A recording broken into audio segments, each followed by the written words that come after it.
Hello and welcome back to Randomly Generated Conversations. It's a continuation of last episode where Bastion had to come up with a random story with some story dice. And now it is my turn. The dice that I have are a puzzle piece, a key, an octopus, an apple, a staircase into a cellar, and some type of beetle. All right, I'm going to take a minute to gather my thoughts, and I'll be back. All right, I am back, and I will share with you the story of the Cellar. Once upon a time, there was a young orphan whose name was Gary. Well, Gary was like any orphan kid in a orphanage back in some generic time frame.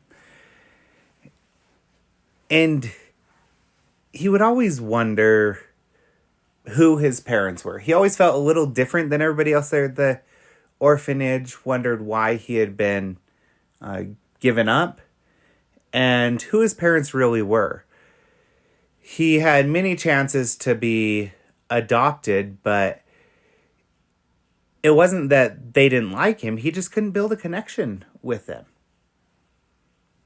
And one day, he was laying in his room late at night, and the lady running the orphanage, she woke him up, and she's like, "Hey, Gary, there's some men here to see you."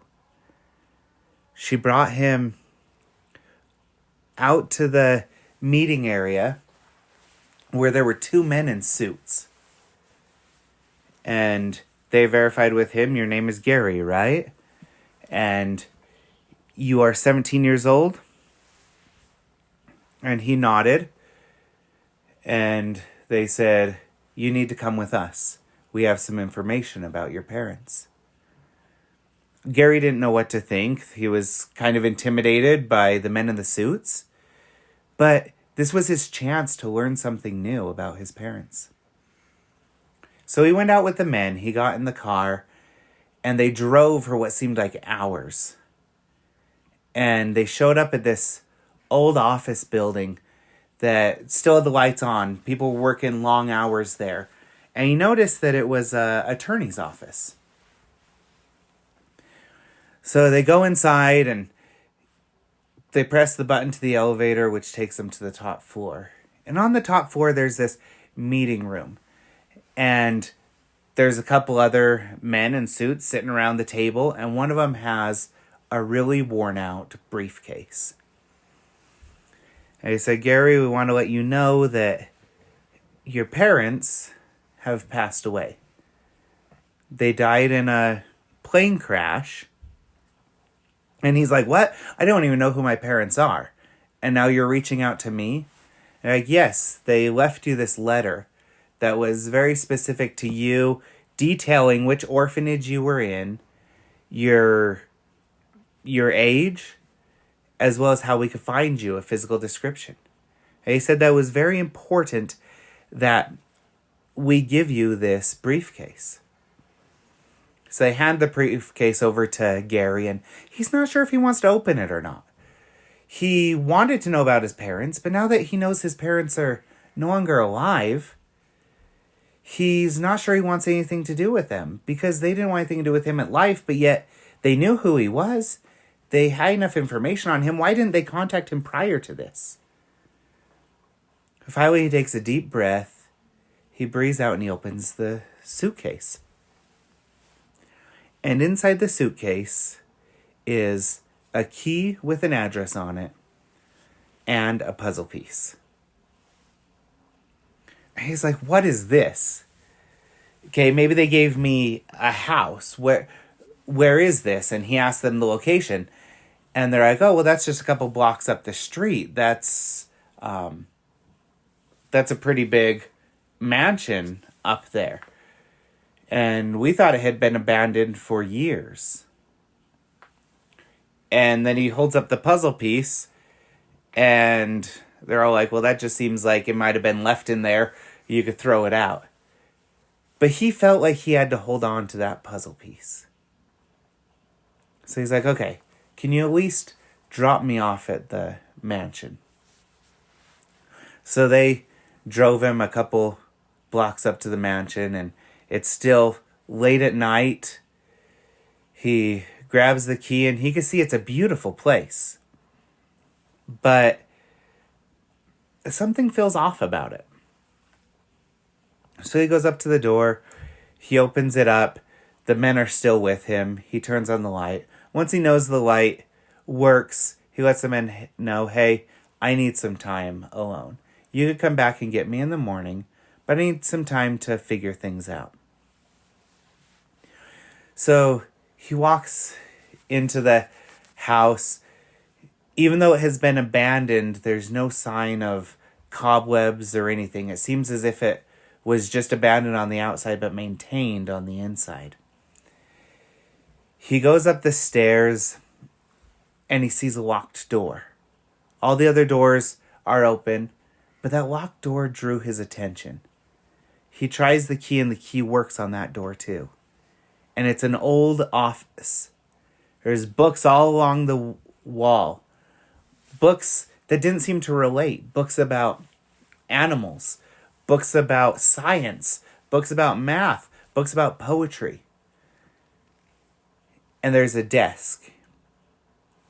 And on the desk is an apple. Well, the curious thing about that apple was that there was no sign of the apple going bad. It seems as if the apple had recently been placed there.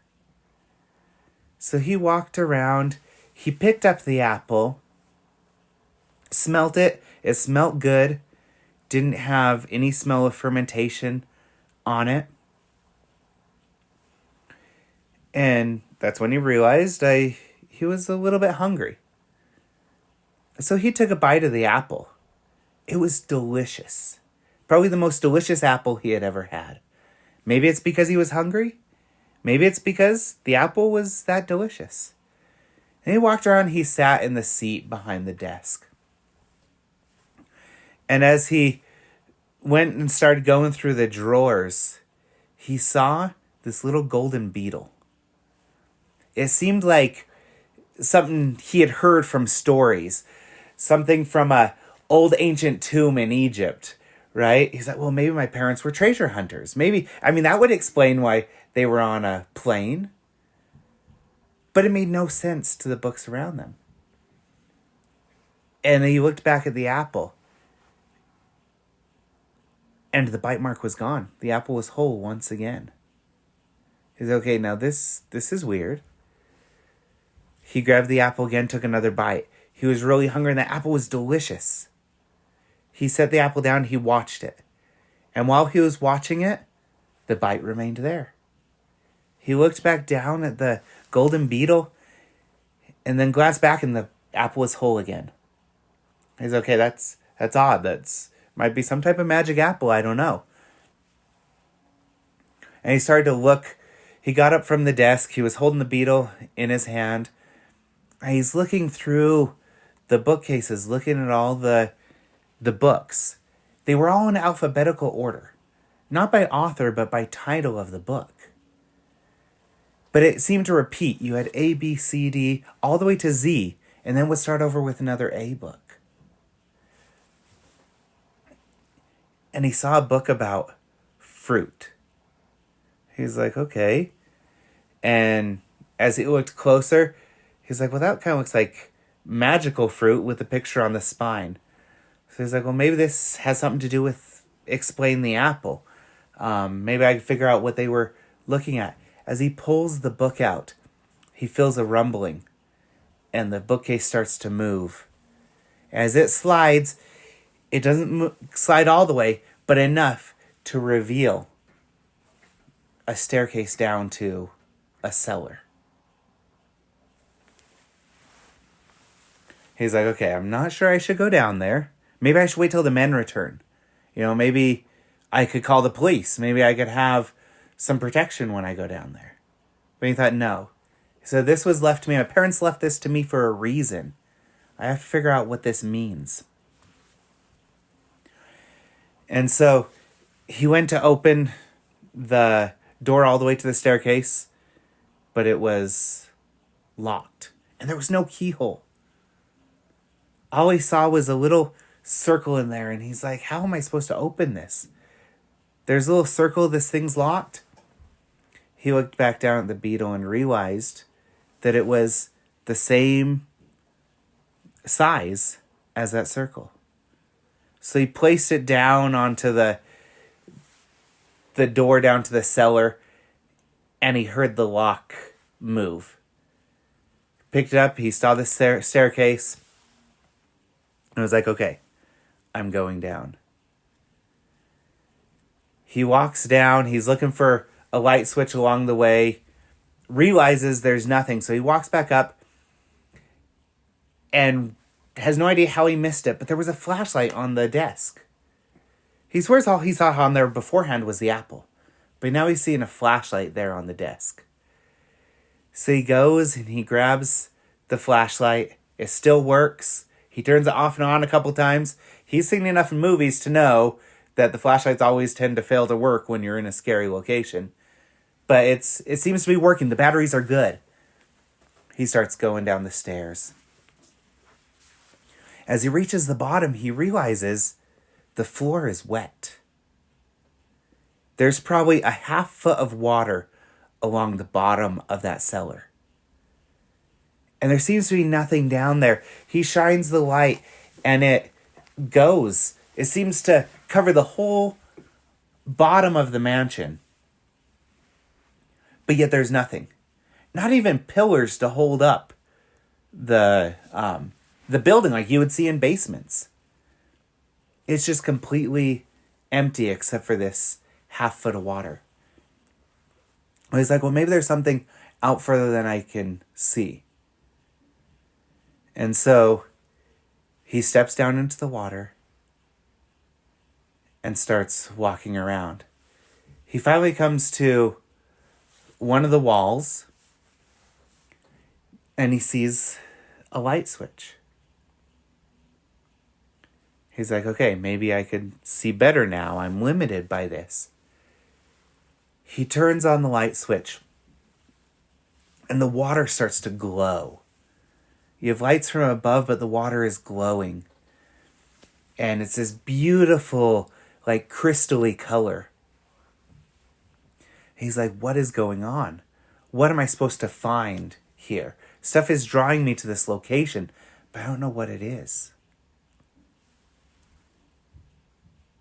And so as he continues to look, he's like, well, there doesn't seem to be anything else up here. Or down here, sorry. And so he starts to head back to the stairs. But then he starts hearing a sound. It's like... He's like, what's that? But he doesn't see anything. And so he's like, okay, maybe I'll start heading back to the stairs. Maybe, old building could be settling. And he hears... And turns around. And behind him, he sees this octopus stuck to the wall, climbing around it. But this octopus, it's kind of peculiar. This octopus has some glasses on him.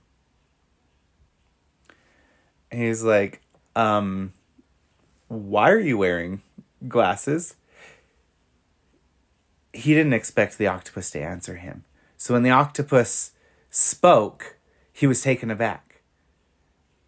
And he said, welcome back home, master. I am the butler of this mansion. And he's like, whoa, wait. Master and butler? You're an octopus. You're not supposed to be speaking, let alone be a butler. And what do you mean by master? He's like, yes, you are the son of my previous masters, and they told me you would come to take care of me. And he's like, wait a minute, isn't a butler supposed to take care of me?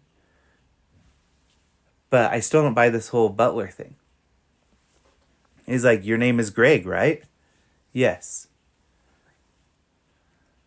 Or Gary. The butler's name was Greg. His name was Gary. The name was Gary, right? Yes. And then Gary's like, this is getting a little weird. He's like, I'm not sure I'm ready for talking octopuses, magical apples, or any of this. I'm going upstairs. So he goes back upstairs, closes the bookcase, and is looking for a phone. He's like, okay, I'm going to call the men. I have their number. I'm going to come back tomorrow. I'm going to bring an investigator. I need to know what is going on. So as he goes looking for a phone, he walks into the kitchen. And on the table of the kitchen is a puzzle missing one piece. Thank you. I hope you enjoyed the story, The Cellar. And join us next time on Randomly Generated Conversations. Just kidding. I can't end it right there. Join us next time for the continuation of The Cellar.